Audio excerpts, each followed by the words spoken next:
And welcome back to the Clear Jets podcast. We're hosts Ben Blessington and Michael Nania. Michael is the first game preview podcast of the season. Big one this Sunday, season opener against the Ravens. How are you feeling? I'm still pretty excited. I know there's been, a lot of news in the past week that's been on the negative side with this team, but there's still so much to look forward to, outside of quarterback, even with the O-line injuries that have been happening.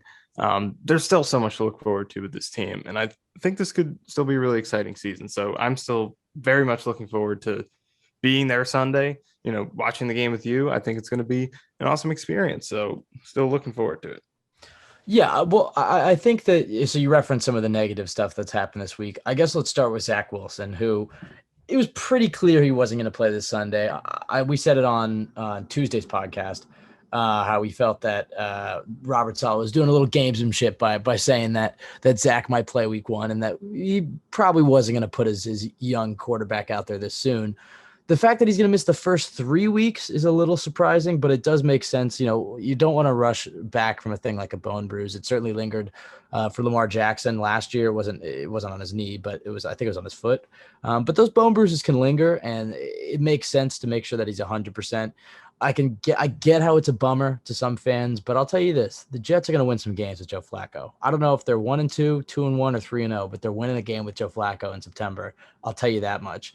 And it might even be this Sunday. Who knows? I think this Sunday is certainly the toughest matchup in September for them out of the AFC North. I think the Ravens are the not even just the best team, but just the toughest individual matchup for the Jets. And we'll hop into that a little bit more in depth. But how do you think Flacco? I mean, we've gotten a taste of it the last few weeks, but how different does Joe Flacco make this offense than Zach Wilson? What are some of the pros and what are some of the cons, specifically for this Ravens game? I do believe sort of what the coaches have been saying that they don't plan to change things up that much in terms of, the play calling and the overall scheme. But I think with Flacco compared to Wilson, the biggest change just comes from what happens when the play breaks down and when the pressure comes. Because with Zach Wilson, obviously, you have a guy who has the ability to evade pressure and create things off schedule and really draw out these plays. And last year as a rookie, a lot of times that didn't lead to good results, but you're hoping in year two that with some progression, it will lead to more good than bad as he develops and, sort of finds that balance in those rough situations. With Flacco, you're not going to get a ton of that. I think you're going to see more throwaways and just a much safer approach from the quarterback within what he can control. But I do think, and you tell me if you disagree, but I do think in terms of how the plays are called and schematically, I don't think it's going to be too much different. And we saw that a little bit in the preseason dress rehearsal against the Giants. Didn't look too different. They still called a lot of play action, had Flacco, getting on the move on rollouts, bootlegs, things like that. And he did a decent job for the most part, except the one time it did go off schedule and he made the terrible interception. But I'm not sure it's going to be called too much differently. Do you agree with that? Yeah, I mean, LaFleur has pretty much said as much. It's not going to be called differently. The biggest thing that will be different when you watch them is the lack of improv from Joe Flacco. I mean, it'll still happen. I mean, look, the pick six he threw against the Giants was technically improvisation from him. Zach is certainly the better athlete. He adds a level of mobility from the position. That I think even most fans don't even realize how athletic he is at that spot and how many yards he could put up on the ground. I know he hurt his meniscus and had the bone bruise, on his only carry of the season so far, but certainly athletic and certainly, enough to add that element to the offense, which Joe Flacco doesn't really do. I do think that Flacco, you could probably say that Wilson is the better arm and certainly the better release and probably prettier thrower of the football, but Flacco's deep accuracy, and this is something you've talked about a lot, is legit. And this is something that Zach hasn't necessarily translated as much to the NFL. He's had a few great deep passes, especially in the Tennessee game, but last year didn't take as many deep shots. And the ones that he did take, I felt like missed the mark more often than not. That's not the case of Flacco. Flacco's deep accuracy is a legitimately positive element to his game. And I think, maybe you can expand on this a little bit more. But when the news was first announced that he was probably going to be starting week one, I'm talking weeks ago, we talked about how, well, this matchup specifically, ignore the fact that it's like a quote unquote revenge game, even though like obviously the Ravens made the right decision to go with Lamar Jackson. facing his former team. That might add an element to help the Jets.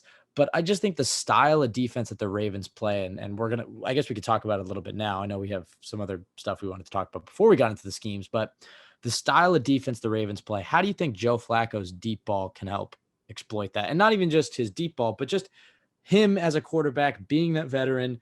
He was in Baltimore all those years. Obviously, it's a new defensive coordinator, but a defensive coordinator who was in Baltimore for plenty of years as well.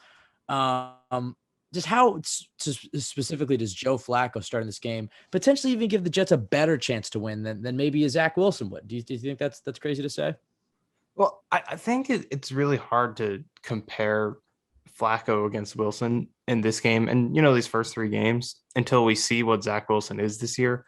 That's Because true. right now, I think you can say Flacco maybe gives them a better chance because, is Flacco better than the Zach Wilson we saw last year?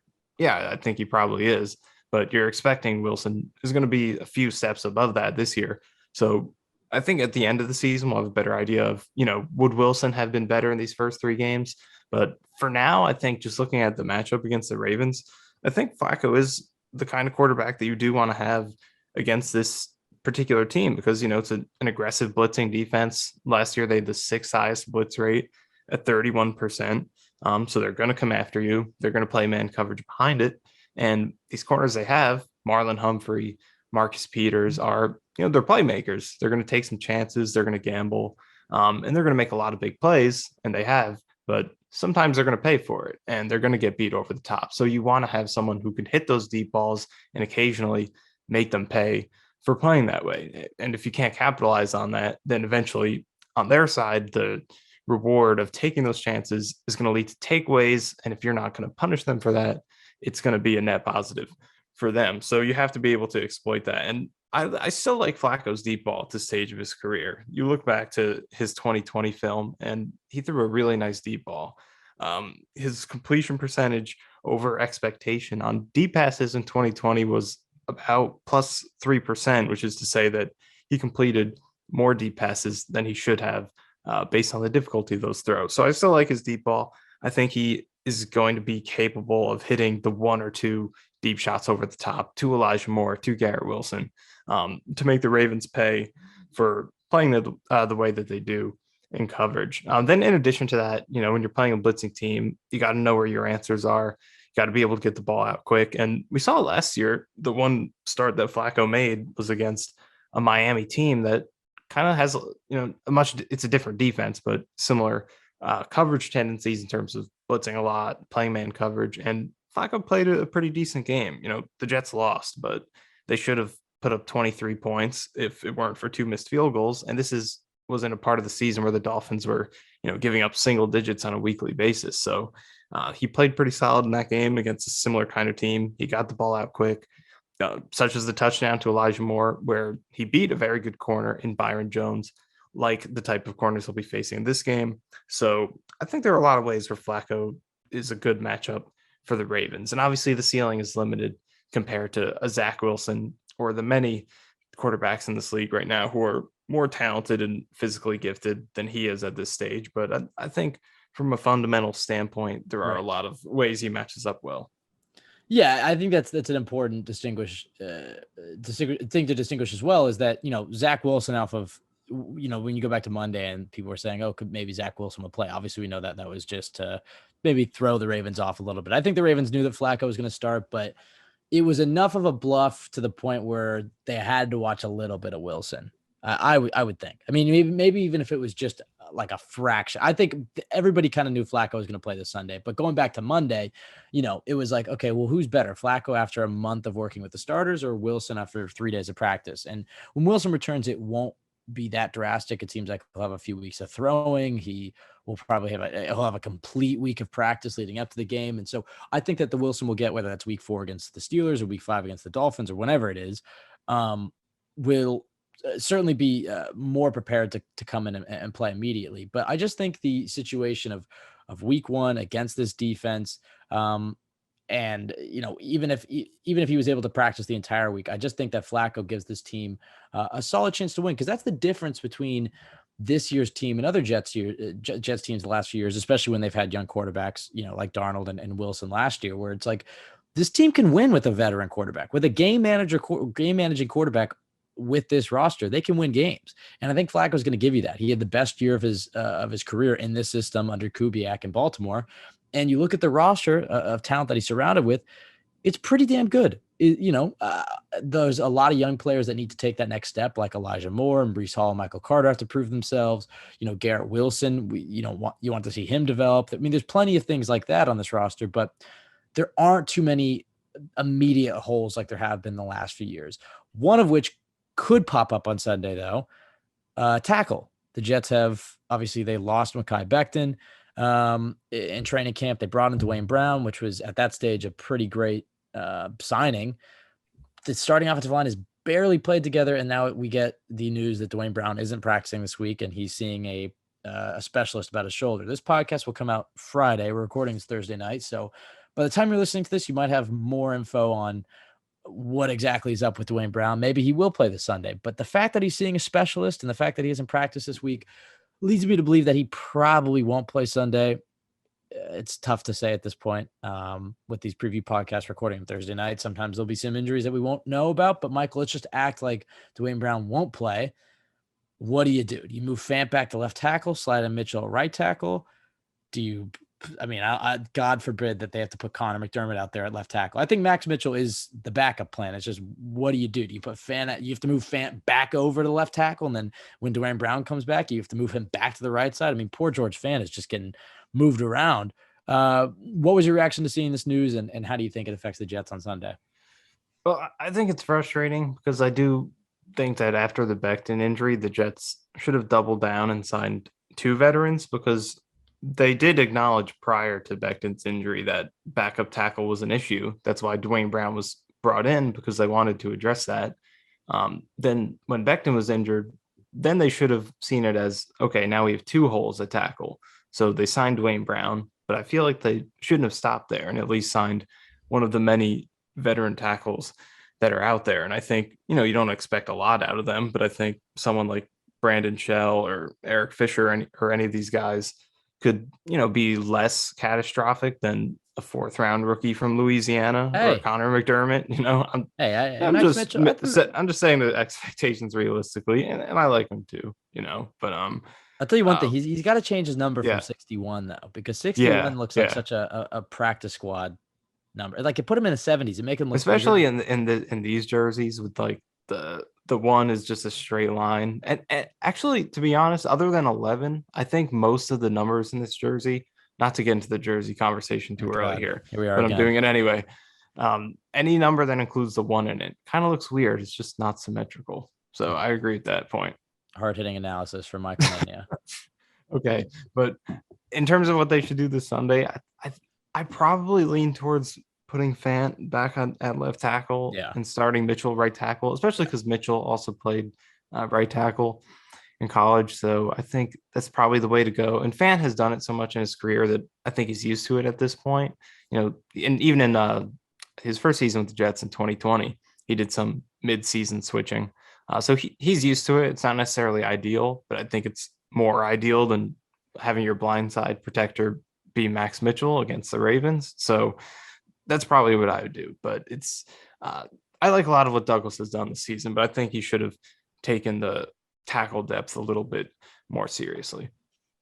Yeah, definitely. And I think, the reports are that they're high on Max Mitchell, but you don't really know what that looks like until he's on the field against starters. Right. I will say, I thought he had a pretty good preseason, at least not a catastrophic one. I'm not to say that he's going to come in and be a great tackle off the bat, but I think that a guy like Mitchell certainly has starting potential. I don't think this is just a Connor McDermott or hell, even a Chuma Edoga at this point that you're just throwing out there. I think Mitchell is a guy that, look, he might take his lumps early enough, but I think he might have enough to the point where if he has to play for, let's say Dwayne Brown is out for a long time. I mean, hopefully this isn't the case, but what if, tore a labrum or something like that? Knock on wood. All right, Michael, we got that wood. There we go.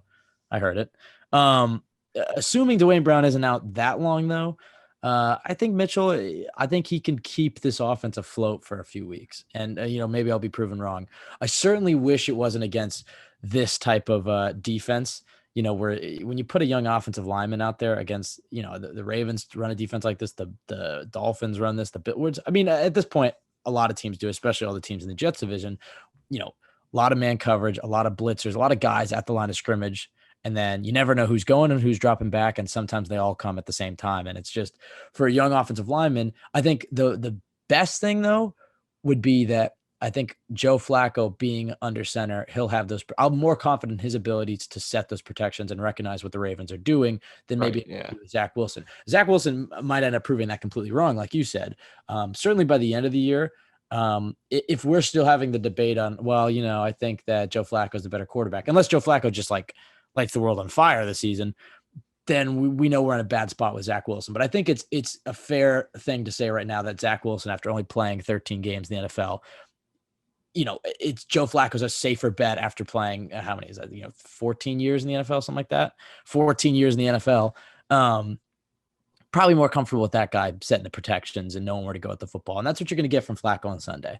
You're going to get a guy who, is always calm. He might make some mistakes, but you don't really have to worry about him, snowballing like maybe you would with the Zach Wilson, where like last year against the Patriots, throws the first interception, he tries to compensate, throws the second interception, tries to compensate, throws the third. You know what I mean? Like, you're not going to get that with Flacco. You're going to get a guy who spreads the ball around, mostly takes care of the football, is accurate on the deep shots. Is he going to bring you the Lamar Jackson X factor or the Aaron Rodgers, the Patrick Mahomes, like that style? No. But can he be a Jimmy Garoppolo, who, by the way, same system, went to the Super Bowl with? Absolutely. Absolutely. I think he could have as good of a season as Jimmy Garoppolo had in their Super Bowl season. I really do. I mean, no, I'm not saying he will, because hopefully he's not playing that much, but just in the sense that I think Joe Flacco in this system, it fits him well. He can play good football. I'm not really worried about Joe Flacco and the Jets offense shitting the bed on Sunday. I do worry about Max Mitchell. Like you said, this is an offense that's predicated on being able to run the football, play 12 personnel, have your two tight ends out there, be able to run the football, and then open it up with the passing game. So I worry a little bit there, but I think overall this offense should be okay. How do you think, we know what the Jets offense wants to do. They want to run the ball, build off with the play action. We've kind of talked a little bit about what the Ravens want to do. But when you look at the Jets defense versus the Ravens offense, that's a different ballgame. And I think while I'm mostly I'm not saying that the Jets offense is going to, walk over the Ravens defense, far from it. I mean, the Ravens have a great secondary. They certainly match up well against the Jets offense, but the Jets defense and the Ravens offense, I do really kind of worry about this matchup, even though the Jets defense is probably better than the Jets offense. It's just this specific matchup with the quarterback runs from Lamar Jackson and all, how creative they get with the trap runs and the draw runs and the screens. I mean, it is an offense that really does seem to potentially be able to exploit a lot of the weaknesses of this Jets defense that we saw last year, where it's like defensive linemen are shooting up the gaps, and right behind it there's a draw play and it's a 15-20 yard run. This Jets defense is better, but the system is still the system. How do you feel, Michael, about this Jets defense versus Ravens offense? I mean, the Jets defensive line, I mean, it might be better than the Ravens offensive line. So maybe the Jets are getting constant pressure on Lamar Jackson. Their secondary is certainly better than the Ravens receivers. So on paper, they might match up well. But then when you get into the schemes, it's just hard for me not to see those Lamar Jackson QB draws and those QB carries going up the middle and just shooting by a screaming Carl Lawson and Quentin Williams combo or something like that, just based off the style of defense the Jets play. Yeah, I think the scheme is where the big mismatch is here, because you look at the talent on paper, and there are some spots where the Jets should be able to contend with the Baltimore offense. And we'll get into those. But to start with the mismatches, I think it's three things. Number one, it's just the scheme, the Ravens offense, the way they play versus the way the Jets defense plays. Number two, it's Lamar Jackson against a team that struggles to stop the run. That's just obviously a mismatch. And then number three, it's Mark Andrews against a team that has questions at linebacker and safety and could not cover tight ends last year. So those are three huge, huge problems that the Jets are going to have to find a way to mitigate, and they're going to have to adjust a little bit from the way they usually play. I think John Franklin Myers on the edge early downs against a lot of teams, that's really going to help you against the run. But against this team, Lamar Jackson threatening the edge on option plays. Do you want 280-pound John Franklin Myers on the edge in that situation? I don't think you do. So stuff like that, I think Michael the Jets are going Clemens, to have baby. to. Michael Clemens is going to be That's big. what we Jermaine want. Johnson is going to be big. So I think things like that, the Jets are going to have to switch up from, and it's an odd situation to have this game because it's the first game of the year, and you want to set the tone and of what you're going to be throughout the season. But against this team, the Jets are going to have to, if they play exactly the way that they played last year, that they want to play throughout the season, the Ravens are just too well constructed to beat that style of play, that penetrating, one gapping defensive line against a team that's going to pull, they're going to run draws, they're going to have option plays, and they're just going to use that momentum against you and run straight past you, just like the Patriots did against the Jets last year, and all the gap teams that they played. So it's a schematic mismatch, but I do think the Jets do have the talent to contend with the Ravens in a few different spots here. And I think it all starts in the secondary, the corners against these receivers. And we know the Ravens aren't a huge passing team, but they're going to pass the ball sometimes. And it's going to matter if these receivers can separate, if they can make plays. And I think you look at Sauce Gardner, DJ Reed, and Michael Carter II against Rashad Bateman, Devin Duvernay, James Proche, Demarcus Robinson. Outside of Bateman, this is probably one of the thinnest receiver groups in the league. And I think also Jets, it's not like Bateman is really proven himself. Right. Either. Right. A very unproven receiver group. And if it was on another team, it really wouldn't get any respect at all. It's just the fact that, right. they're such a respected organization. You imagine that somebody in this group is going to really, pop up and develop into a solid weapon for Lamar. Yeah, for sure. So Bateman could be that player for them. He showed a lot of potential. They're hoping for a similar leap like we are from Elijah Moore. But beyond that, just there's nothing to expect. So if the Jets can really, lock that down and, turn them into solely a running team, even if you're running the football really well, it's still not as productive as like an average passing game, because that's just the difference between passing value and rushing value. So if the Jets can completely take away the downfield passing game and just relegate them to running, and then they could be confident in allocating more resources to that, bring another guy in the box, condense your defensive line a little bit more, do these type of things, then it could really make them more one-dimensional, make them easier to stop. So secondary, I think, is a big edge that the Jets have. And then looking at the O-line, if Ronnie Stanley doesn't play in this game, which seems like a real possibility, then you're looking at Jawan James, who hasn't played in, I believe, 3 years and wasn't great when he was last playing at left tackle. You have a rookie Tyler Linderbaum at center, who's a great prospect, but rookie center setting the protections on the road in New York in this environment in a season opener. And then Morgan Moses at right tackle, who, came in and did a good job last year, but he did allow the 6th most pressures among right tackles last year. And he allowed nearly twice as many per game on the road than he did at home. That's a matchup that I could see, speedy edge rushers, because that's what he struggles with. He's a sturdy, strong, powerful guy who fits this scheme, but speed rushers can be a problem. Bryce Huff, Jacob Martin, Jermaine Johnson doing some damage against him. So the Jets in the passing game, their pass rush and their secondary against these receivers have some advantages. They need to take advantage of that, because the run game and just the schematic differences between these teams is a pretty big mismatch.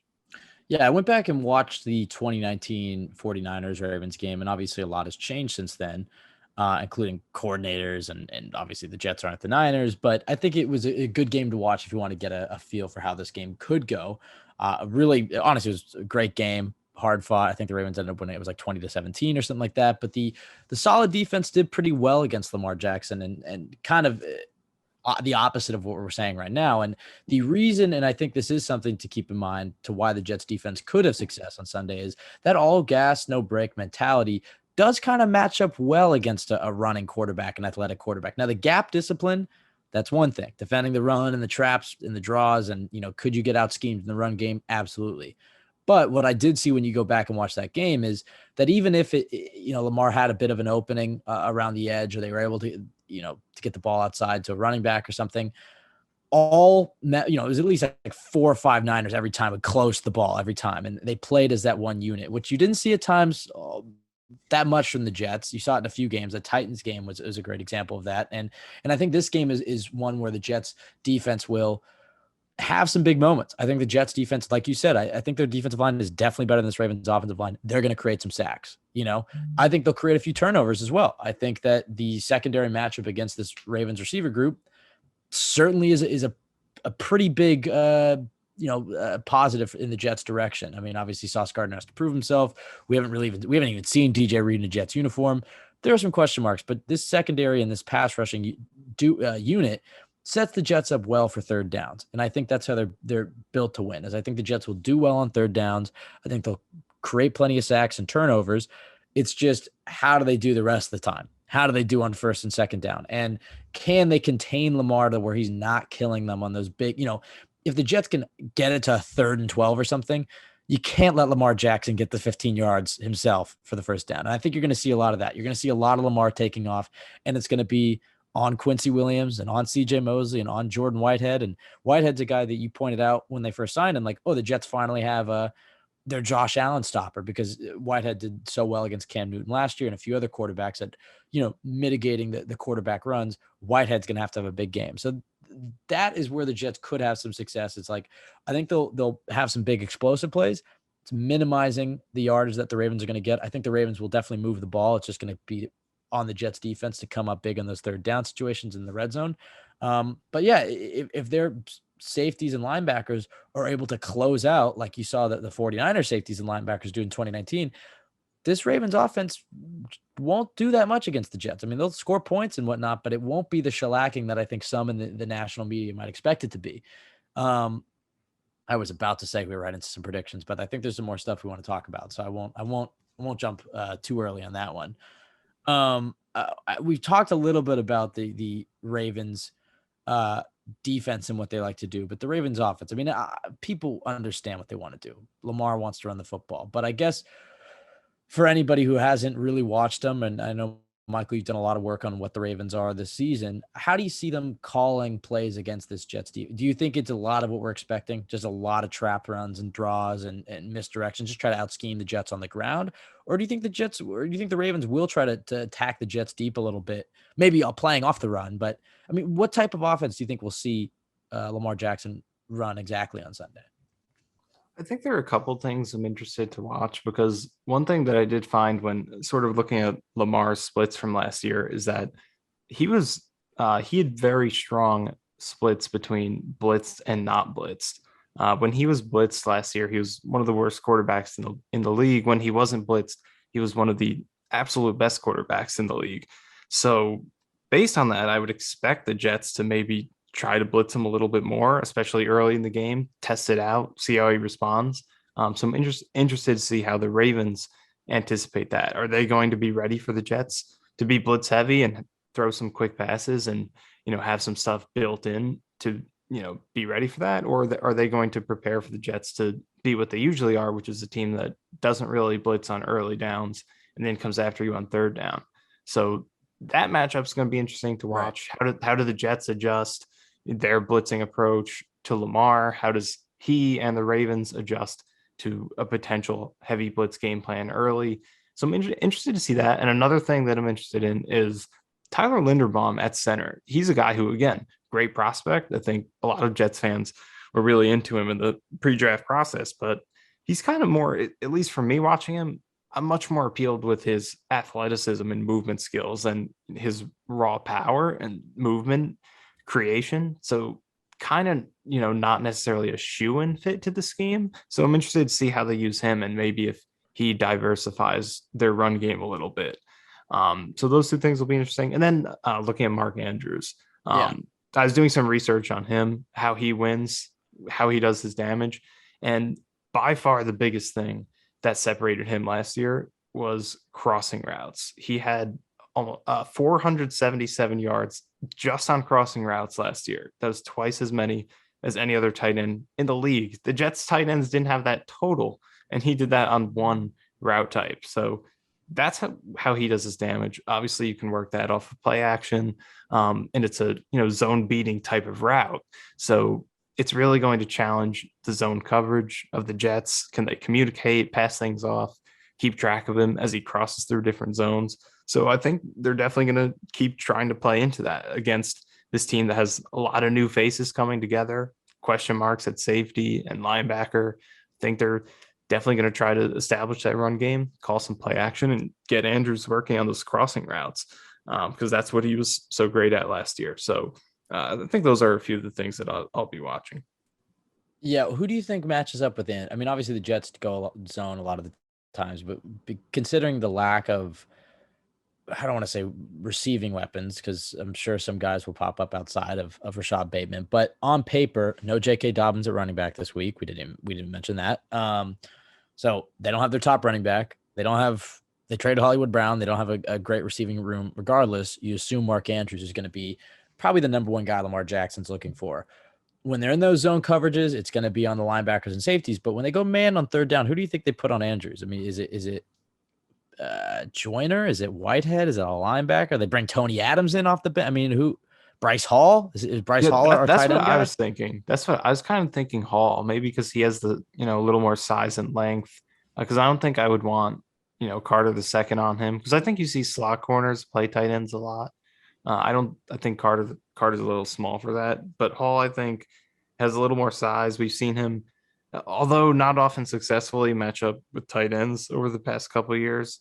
I remember back to his rookie year, the Jets had him on Darren Waller a lot, and again, that didn't work out too well in that game. But at least we've seen him do it. So uh, I don't know. Kylie, maybe I don't put Sauce Gardner on him. I That's what don't I was gonna. know. Maybe bring in Bryce Hall, put him outside, get Gardner man to man. I think that versatility. I mean, we'll see how long into his career takes until they trust it, but I think that's something you really got to tap into with Sauce Gardner. Don't just make him Richard Sherman sitting in one spot. I think you got to use some of those matchup capabilities he brings you. Well, I was going to say that is the one thing I'm really curious to see with Sauce Gardner is how often do they move him around? I think Hall probably makes if you're going to go with a non-safety, like somebody who's not already on the field on third down. Like if you're not just going to put Joyner on him, who by the way Joyner did play slot corner for a few years. He hasn't played a full season of football in almost 2 years now, so we don't really. He's a guy who could really make this Jets defense if he has a great year, or he could really hurt him if he has a bad year. And I could see Tony Adams starting at safety by week 4 if Joyner's not playing that well. But I could also see Joyner having a great year just with how highly the staff talks about him. He seems like probably the guy who makes the most sense if you're just going to go with, if you're not going to do any special packages or anything like that. It seems like Joyner would match up with Andrews, but that is interesting. Not just Sauce, but talking about Bryce Hall, like if Reed and Sauce and Michael Carter are healthy, maybe that's a role for Bryce Hall. If you're facing a big tight end, having him a few packages for him to go out there and match up against the tight end, because that's really what he does well is those bigger body guys. I know he didn't do too well against Kyle Pitts in the preseason and then Darren Waller's rookie year, but I do think that you put him on Mark Andrews, he might bring you something else if you feel like a guy like Joyner is too small or you don't want to move a guy, your rookie in his first game inside against a tight end. I really do feel confident about this Jets defensive line facing this Ravens pass blocking offensive line.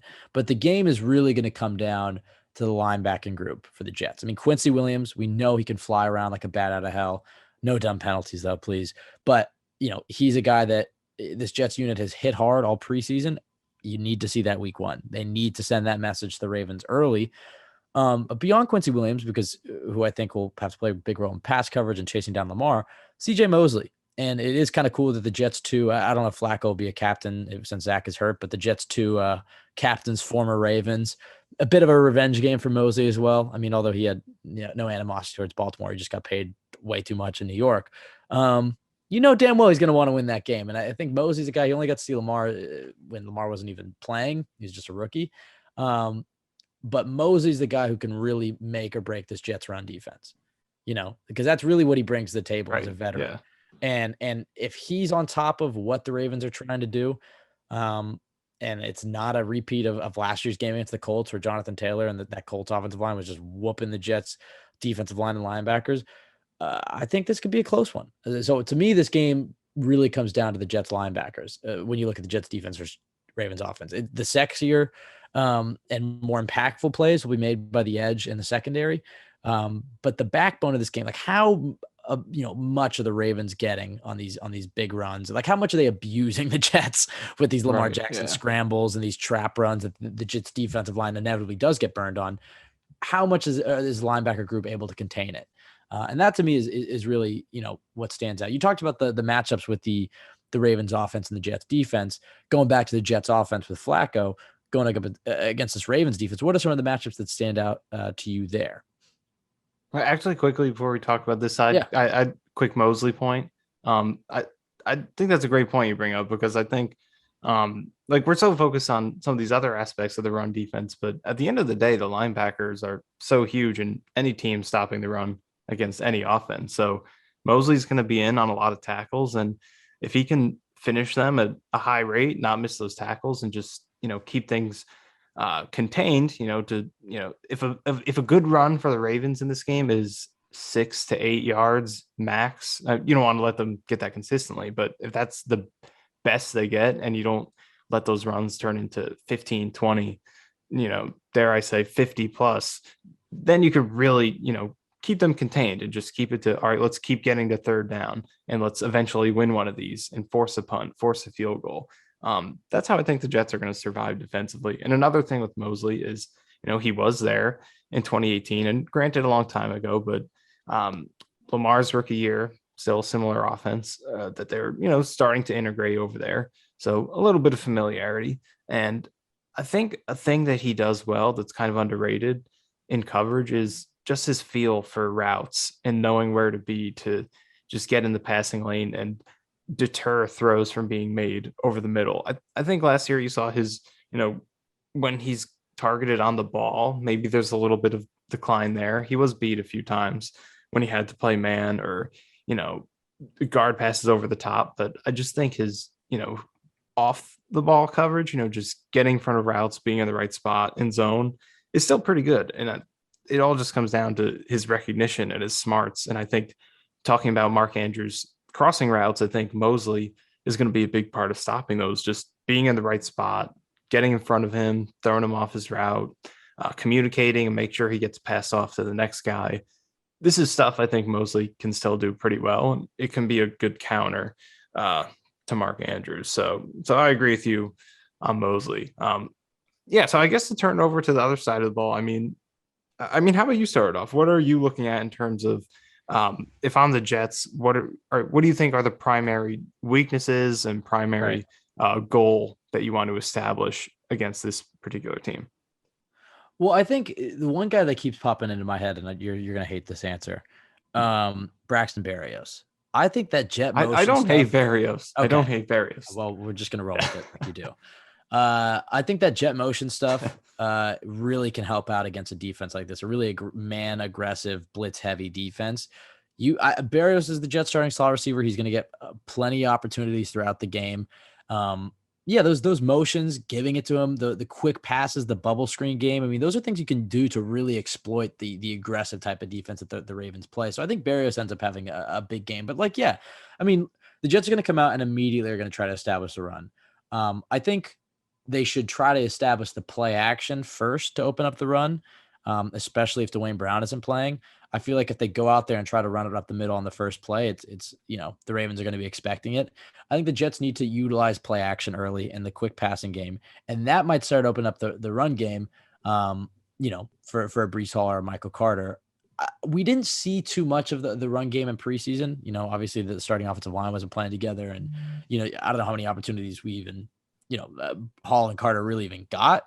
But it seemed like most of the time it was Zonovan Knight and Ty Johnson, Michael Piron and stuff in those games. But, I wasn't too happy, I guess. Would you agree with that with the Jets rushing offense in preseason? But it's the backbone of this offense. So I think Jets are going to come out immediately and try to just get those easy throws, those fast, quick throws. I think Barrios is going to be heavily involved. We know Tyler Conklin's going to be involved. The Ravens aren't that strong at linebacker. They are strong at safety, so I imagine they're going to be, putting their safeties on the Jets tight ends. But if they get matchups against, if they get Conklin going over the middle against these Ravens linebackers, I definitely think Flacco is going to try to exploit that. And then, yeah, I don't think they open up with the deep shots, but I think as the game goes on, I think there will be an opportunity for the Jets and Flacco to take a few deep shots. And I think if you do them strategically, after the Ravens try to come up and stop the quick passing game, and maybe they're biting more on the play action and maybe the run game starts to get working, that's when the deep shots happen. But when they open up, it's like go play action early and often, go with the quick passes, use a lot of jet motion with Barrios. And I think it'll start to break up the Ravens defense a little bit. What about you? What kind of intrigues you about this matchup? Yeah, I agree. I think it's all going to start with the run game, because obviously I think where the Ravens want to do their most damage is with takeaways in the secondary. That's where all the investment is in this defense. They even signed Marcus Williams, a free safety, who I really wanted the Jets to get. I think a lot of fans were into him for the Jets. So that's where the investment is. They want to take the ball away. They want to beat down your receivers and take away your passing game. So I think it's going to start the run game and then setting up the play action so you can get favorable deep shots against these aggressive corners. But looking at the run game, it's interesting because Quick question, quick question. I know you're yeah, about to go. yeah, Do you agree with me though that I think a lot of the times teams try to, I think we saw this a lot in the case where it's like, okay, well, we have to run the ball so we can open up the yes, play yeah, action. A lot of times you can use the play action to open up the run game. Like they yes. can be vice versa. And I think the Jets, everybody knows they want to run the ball. I think they should come out and trust Flacco a little bit with the play action game and then open up the rushing lanes. Do you agree with me on that? No, I totally agree with that. I do think it's a myth to where you have to be successful in the run game, for the play action to work. I mean, obviously it does to an extent. Like if you have Derrick Henry and he's killing your team on the first two drives, and yeah, you're going to bite a little bit harder, but sometimes it's just about the timing of the play call and what's anticipated and, the look you have out there. Does it suggest you're going to run the ball? Because sometimes, even if you're not running the ball well, or you even haven't run the ball much at all, play action can still work if you call it at the right time, with the right look. So I don't think there always has to be that direct correlation between, okay, for play action work, you have to run for 5 yards per carry or run it the first two times or things like that. So I think the Jets last year, that was their big problem at the beginning of the season. We saw how much run pass did we see over those first A five lot. games last year before LaFleur finally switched it up and really improved down the stretch at mixing it up. And that's when they got better results. So you don't, yeah, I totally agree with you. You don't always have to come out and be like, we're going to establish the run, then we're going to do play action. You don't always have to do it that way. So I think, because we're talking about this right now. So if that's what the Ravens expect and you do play action on the very first play and they're expecting run, now it's effective and you didn't run the ball at all to set it up. So I think there is definitely some diversity there in terms of how you can make the play action work. I don't think it always has to be directly set up by a ton of running or even necessarily successful running. So, Yeah, so I do agree with you on that. we know it's going to be a long day if the opening kickoff is a penalty on the Jets, and then they come Yes. out and then they run it right into the line of scrimmage. Then we Yeah, just know, that all right, it's going to be a long one. the opening kickoff is key. If you get no penalty in the opening kickoff and the first run is at least 4 yards, I think you could breathe a little bit and be like, all right, maybe we'll watch a real football game today. But Yeah. penalty on the opening kickoff or the first run is stuffed at the line, you're like, oh my God, here we go. All right. We only have a few more things to talk I about. actually I had to talk about my run game. I was Oh about yeah, to. my bad. My bad. You're right. I cut you off. Go ahead. So like I think it's interesting because I did, again, even despite everything we just said, I do think the Jets are going to try to run the ball in this game, and they should, because like we were saying, it's a dangerous secondary. You want to balance it out a little bit and make sure you take calculated, efficient shots at that secondary, not just go after them. It would be different if you had, a fully developed Zach Wilson or a Josh Allen or Justin Herbert, a talented quarterback who could really test these corners. But with Joe Flacco, I think he can exploit them, like we said, but I think you want to be more measured with it and take those shots at the right times. So I think a good run game does help you get those. So I do think the Jets are going to try to run the ball and rely on that in this game. But the Ravens did stop the run really well last year. They did allow the fewest rushing yards in the league and the third fewest yards per carry. But I do think that the Jets run game kind of matches up well against them because the strength of their run defense is in the middle. They're a 3-4 team. Their defensive tackles aren't great pass rushers at this point of their careers, but they have some veterans who are great run stuffers. Calais Campbell, still a high ranked run stuffer. They just signed back Michael Pierce, the nose tackle, who they used to have, but was with the Vikings last year. So they do have some good run stuffers up the middle. And I think that's the primary reason they did what they did last year. So I think the Jets are going to try to widen these guys out. They're going to use Barrios in that jet motion, not just to give him the ball, but just to create angles and to create movement by the thread of his motion. And they're going to run that ball outside and rely on that wide zone. I really think that's what they're going to do and make these corners come up and tackle. get Brees Hall and Michael Carter on the edge. I think that's going to be the goal of this run game. Who Heavy outside zone. who gets more carries, Hall or Carter? I really see it being pretty split to start out. Don't you Yeah. think? Or do you feel like Yeah. Carter is going to get the edge?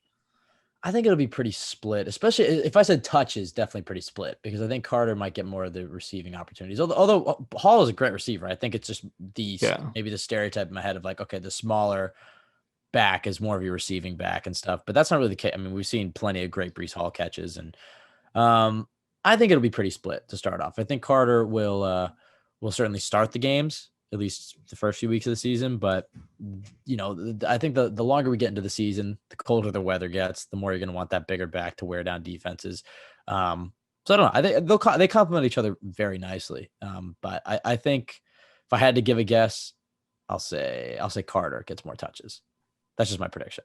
Yeah, I think Um, we'll get like one or two more, but it'll be generally split. yeah, no, absolutely. I think, I mean, this one, okay. There's a few topics I want to get to before we get to our predictions. One, any other analytics that we haven't sprinkled in here? You're the analytics guy, somewhat of an analytics podcast. Try to dive into the weeds. Is there anything else that you've found in your research this week that you haven't been able to sprinkle in that you think is relevant about this matchup? And I can stall if you need. I think one thing that's interesting is the Ravens tight end and running back coverage last year was pretty bad. And that's something that the Jets can exploit. Like we just Yeah, talked about Carter and Hall. They have two competent tight ends now, better than competent, I think, at least in Conklin's case. good. So that's something I think the Jets can beat up on. And the Ravens had a ton of injuries last year, but the main culprits for their tight end running back coverage, a couple of those guys were starters last year and are still starters. Linebacker Patrick Queen and their strong safety Chuck Clark. We'll see how much he plays, splits with Kyle Hamilton, but either way, both these guys are still pretty big parts of the defense. And they were both among the worst ranked coverage players at their positions last year. So the Ravens allowed 110 receiving yards per game to tight ends and running backs last year. That was second worst in the league. So I think that's something the Jets can exploit. I think the wide receivers will be responsible for getting those big plays that the Jets need to exploit those corners. But I think the running backs and the tight ends can really be the bread and butter of this passing game on Sunday, because I think that's where the weakness of their pass defense is. The Ravens' pass defense was really bad last year, and again, they had a ton of injuries. They're not going to be this bad this year, but they did allow the most passing yards in the league last year. So it's something worth noting. And a lot of the guys, again, who were responsible for that are still going to be playing this year and on Sunday. So, and once again, a lot of that was tight ends and running backs. So I think Conklin's going to have a big game. I think he's going to really be frequently targeted when he gets matched up against these guys. I think he's going to win very frequently on, slants, digs, all these intermediate routes where he's just able to get to the stem of the route, set him up, hit him with a double move, and win.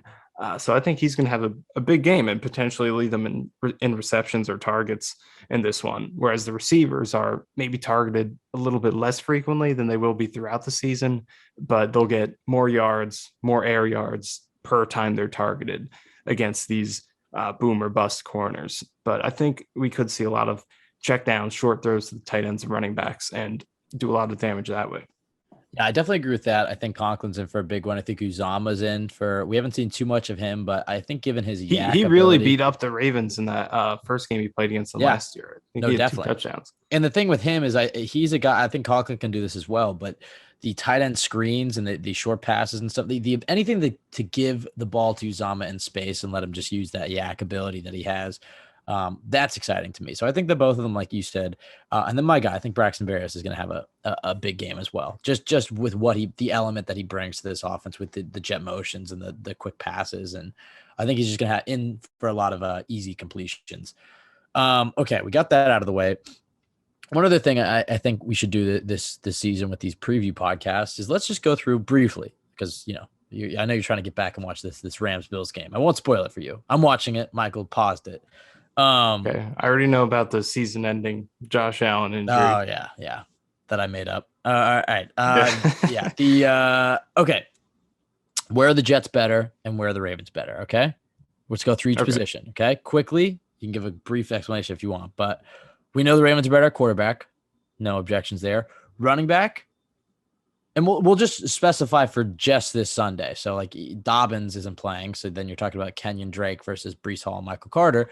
I don't think it's biased to say the Jets are better at running back. Do you think that? Yeah, I think the Jets are better. So it's 1-1. With Dobbins, it would be debatable. Without him, it's Jets. Receivers.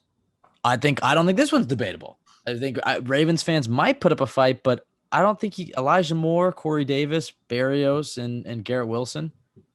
That's better. No, it's Jets. I don't really think it's okay. debatable. Duvernay is their number 2 receiver. He's played 32 games and has 2 touchdowns. All right. Should we just? I guess we'll lump the offensive line as one whole unit. Who has the better offensive line, the Jets or Ravens? Well, we don't know if Dwayne Brown's going to play. Does it change your answer? If Stanley's going to play for the Ravens. Okay, let's say they both play. I'm going to give it to the Ravens just because, I mean, maybe if you compare the on-paper talent, you can make an argument for the Jets, but the Ravens have just been doing this at such a high level for so long, regardless of who's in there.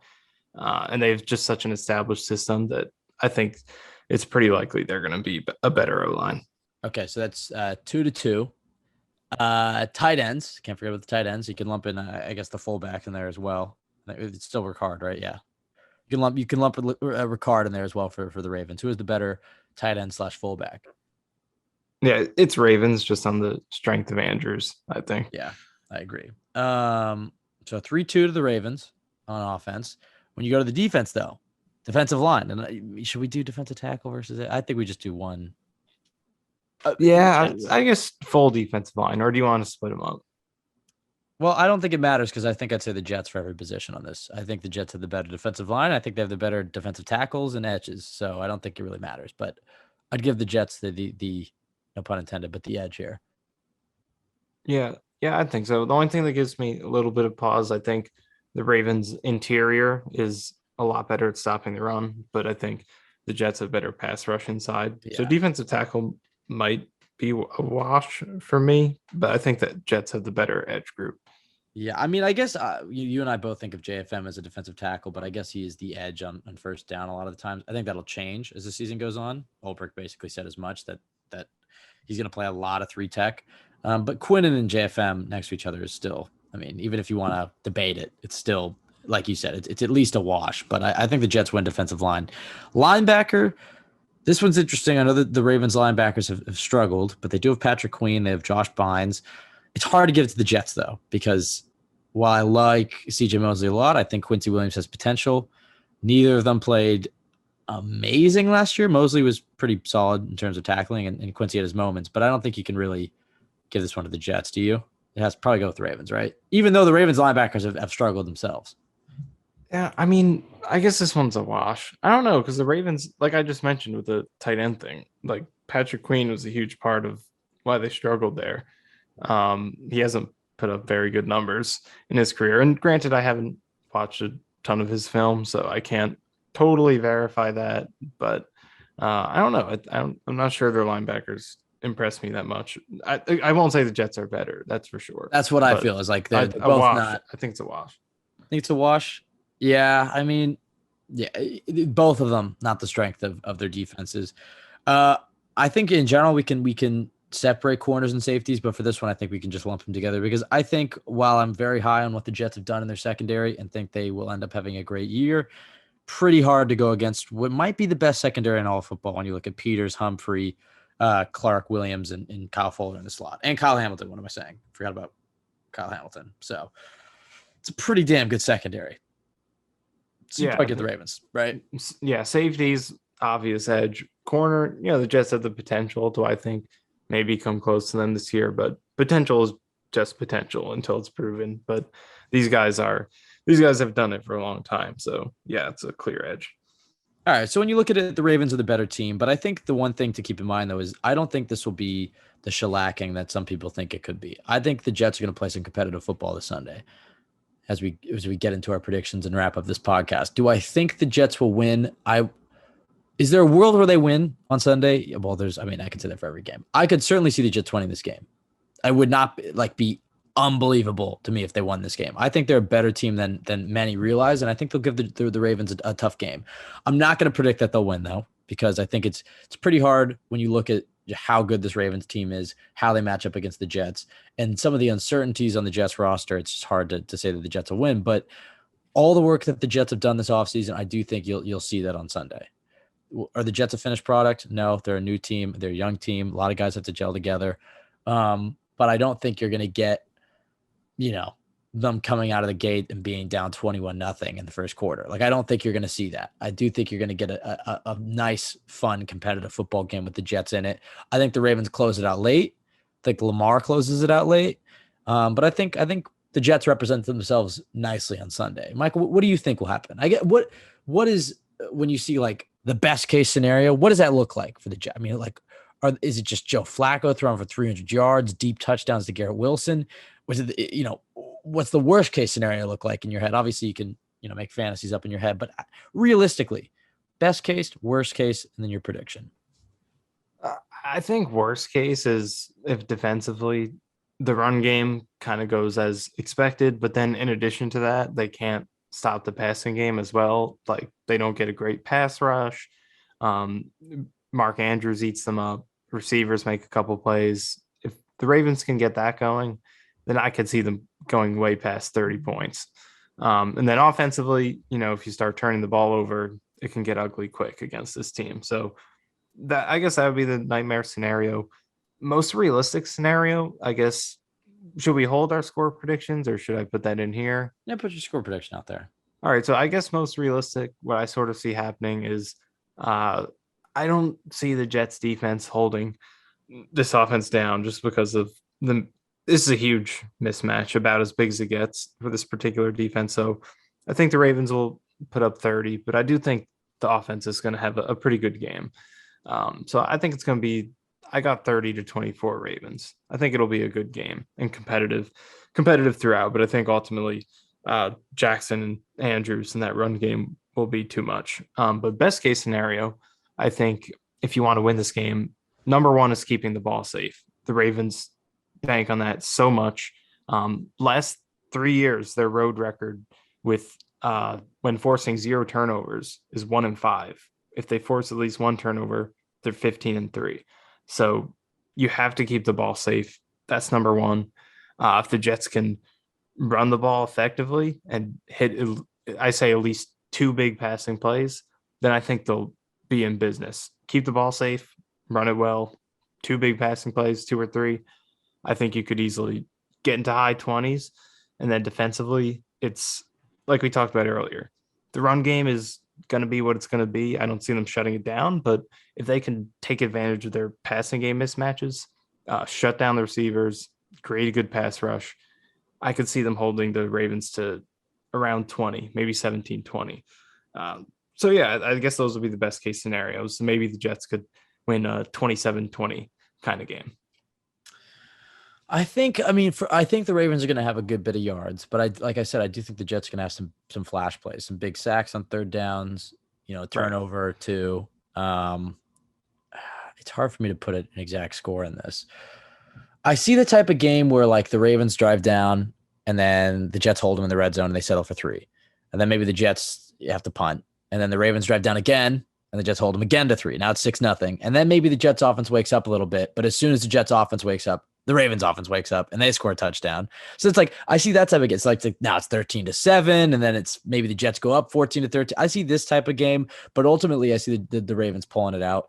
If I had to give an arbitrary number, let me stick with the scenario in my head. Hold on. Let me pick. Okay. 14, 20, 21. I'll say that the Jets put up 24 and the Ravens put up 27. Is that a good? Okay. Yeah. We're in the same ballpark. I think, maybe the Jets offense doesn't put up that much.